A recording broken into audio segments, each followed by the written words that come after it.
Hello दोस्तों, स्वागत है आप सभी का हमारे प्यारे से यूट्यूब चैनल गुरुदेव एमएलटी क्लासेस बस्ती के अंदर।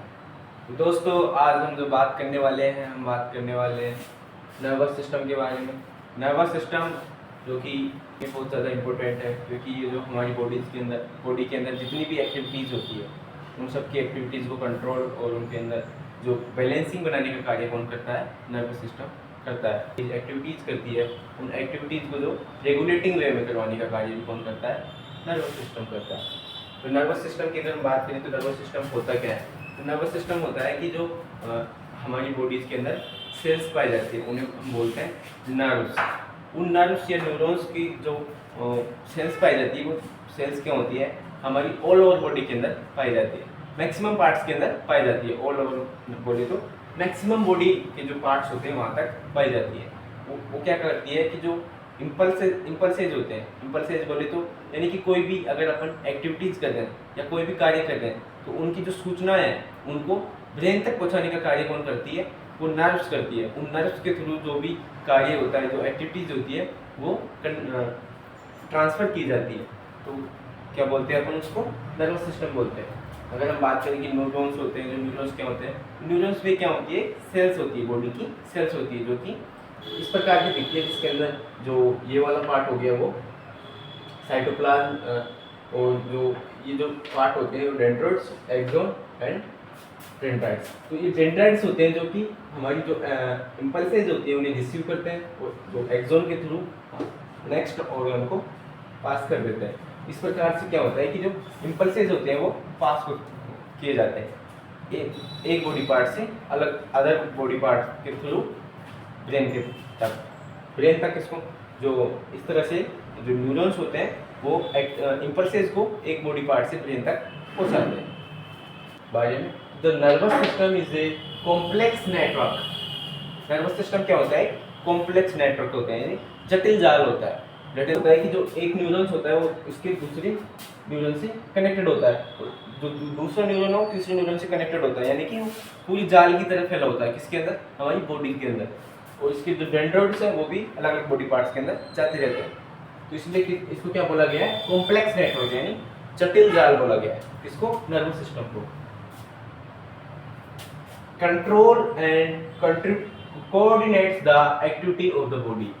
जो नर्वस सिस्टम्स होता है वो क्या करता है कि जो हमारी बॉडी होती है उसकी जो एक्टिविटीज है उनको क्या करता है? कंट्रोल करता है। यानी कि हमारी बॉडी अगर कोई भी एक्टिविटीज कर रही है तो उसको कंट्रोल करने का कार्य भी कौन करता है? नर्वस सिस्टम करता है। कोऑर्डिनेट बोले तो अगर हमारा कोई कार्य कर रहा है तो उनको सही तरीके से करवाने का कार्य भी कौन करता है? नर्वस सिस्टम करता है।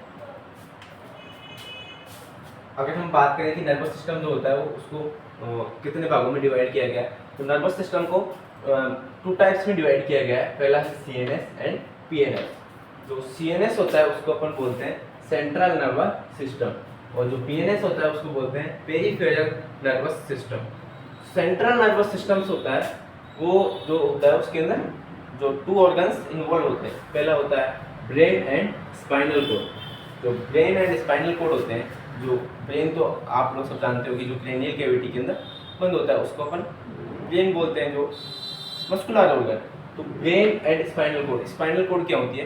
जो ब्रेन जो होता है हमारी बॉडी के अंदर, उसकी जो निचला पार्ट होता है, लोअर पार्ट, वो एक टेल लाइक स्ट्रक्चर जो होती है वो किसके थ्रू?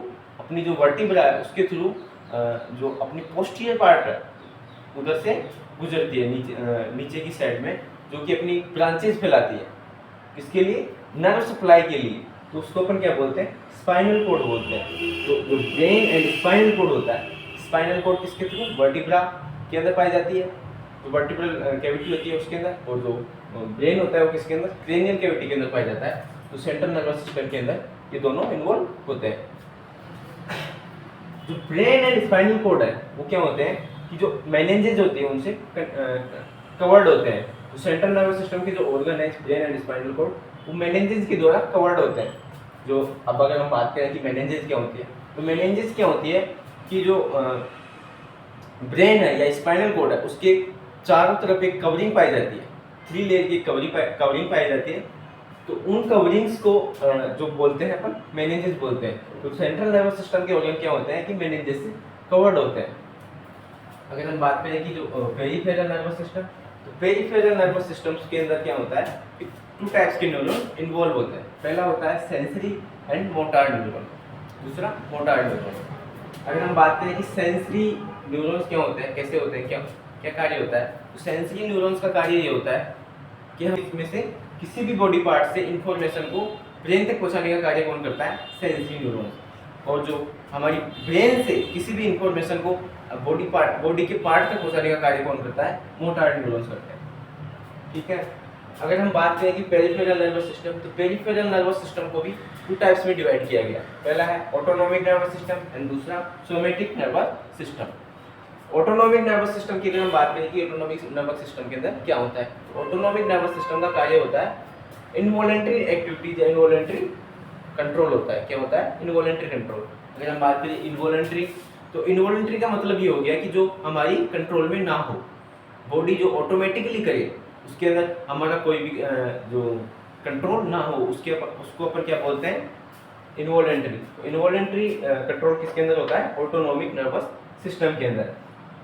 इसके अंदर क्या हो, इनपुट फ्रॉम इंटरनल रिसेप्टर्स। तो ऑटोनोमिक नर्वस सिस्टम है वो इनपुट कहाँ से रिसीव करता है, इंटरनल रिसेप्टर से रिसीव करता है, एंड आउटपुट यानी वो पहुंचाता तक किसको है, जो इम्पल्स होते हैं, जो इन्फॉर्मेशंस होती है उसको कहाँ तक पहुंचाता है, आउटपुट करता है to smooth and skeletal smooth muscles and glands. Sorry, जो आउटपुट कहाँ तक करवाता है, ये स्मूथ मसल्स एंड ग्लैंड्स तक करवाता है। कौन, autonomic nervous system. Smooth muscles and glands की बात करें कि जितने भी हमारी जो, जैसे हमारी ब्रीथिंग हो गई, कार्डिक रेट हो गई यानी हार्ट रेट हो गई, इन सबको क्या कौन कंट्रोल करता है, ऑटोनोमिक नर्वस सिस्टम। यानी इनके ऊपर पना कंट्रोल नहीं होता, ये ऑटोमेटिकली होती रहती है, इसलिए इनको अपन क्या बोलते हैं,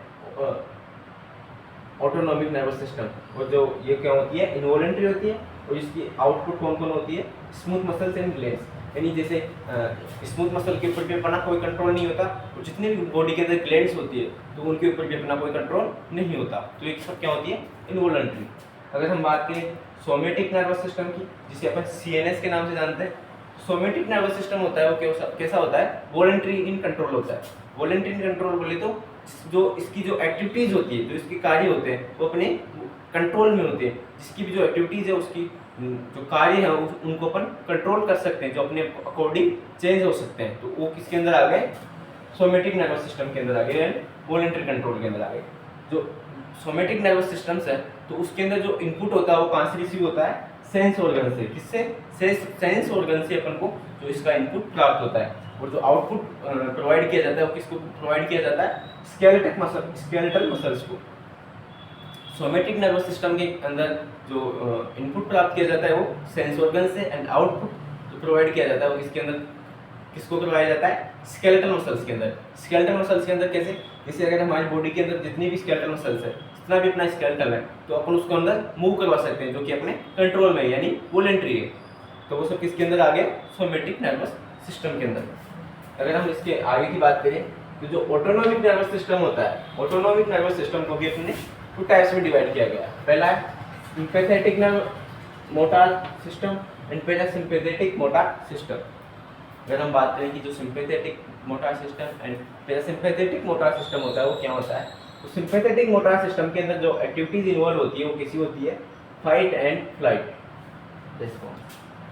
सिंपैथेटिक नर्वस सिस्टम के अंदर क्या आता है, फ्लाइट एंड फ्लाइट रेस्पॉन्स, यानी करो और मरो की जो सिचुएशंस होती है तो उसके अंदर जो रेस्पॉन्स करता है वो कौन करता है, सिंपैथेटिक नर्वस सिस्टम। जो करो या मरो की कंडीशन की अगर हम एग्जांपल से बात करें कि अगर हमें हमारे पीछे अगर कुत्ता पड़ जाए और अगर हम जो रनिंग करें तो जो एक्टिविटीज होगी हमारी बॉडीज के अंदर, जितनी भी एक्टिविटीज होगी वो सब सिंपैथेटिक नर्वस सिस्टम के अंदर इन्वॉल्व होगी। जैसे हमारी हार्ट बीट का बढ़ना, या गैस्ट्रिक जो आउटपुट है उसका डिक्रीज होना, और स्किन्स के ऊपर जो रोम्स होती है उनका निकलना, ये सब क्या हो गई, सिंपैथेटिक जो सिस्टम है उसकी कंडीशंस का एक एग्जांपल हो गया कि अगर किसी भी फ्लाइट एंड फ्लाइट रेस्पॉन्स में ये कंडीशन हो सकती है। अगर हम बात करें पैरासिम्पैथेटिक नर्वस सिस्टम की, तो पैरासिम्पैथेटिक मोटर नर्वस सिस्टम के अंदर क्या होता है, ये जो जब कब काम करता है, रिलैक्सिंग रेस्पॉन्स की अगर बात करें कि हमारी जो बॉडी होती है वो किसी रिलैक्स मूड में है या फिर नॉर्मल एक्टिविटीज़ कर रही है, जैसे कोई भी कार्य करिए, तो उस टाइम की जो हमारी बॉडीज के अंदर जो एक्टिविटीज़ होगी वो सब क्या हो, किसके थ्रू होगी, पैरासिम्पैथेटिक नर्वस सिस्टम के अंदर। जैसे हमारी इस टाइम पे अगर ब्रीदिंग या फिर हार्ट रेट जो होगी वो क्या कैसी है, नॉर्मल है, और जो गैस्ट्रिक आउटपुट है वो भी नॉर्मल तरीके से निकल रहा है। तो इन सबको जो इसके अंदर आती है पैरासिम्पैथेटिक के अंदर आती है, जिसके अंदर नॉर्मल आउटपुट हो, तो इसके अंदर आता है पैरासिम्पैथेटिक नर्वस सिस्टम के अंदर आता है। तो हमने आज बात करी नर्वस सिस्टम जो होता है वो क्या होता है और इसके क्लासिफिकेशन के बारे में हमने बात कर ली। अगर आगे हम जो अब इसके बारे में पढ़ेंगे कि जो ब्रेन्स क्या होती है, स्पाइनल कॉर्ड क्या होती है, मेनिंजेस क्या होती है, ऑटोनॉमस सिस्टम के बारे में, ऑटोनॉमस नर्वस सिस्टम के बारे में पढ़ेंगे, सोमेटिक नर्वस सिस्टम के बारे में, सीएनएस के बारे में, पीएनएस के बारे में, सेंसरी मोटर, इन सब के बारे में हम आगे की क्लासों में बात करेंगे। तब तक के लिए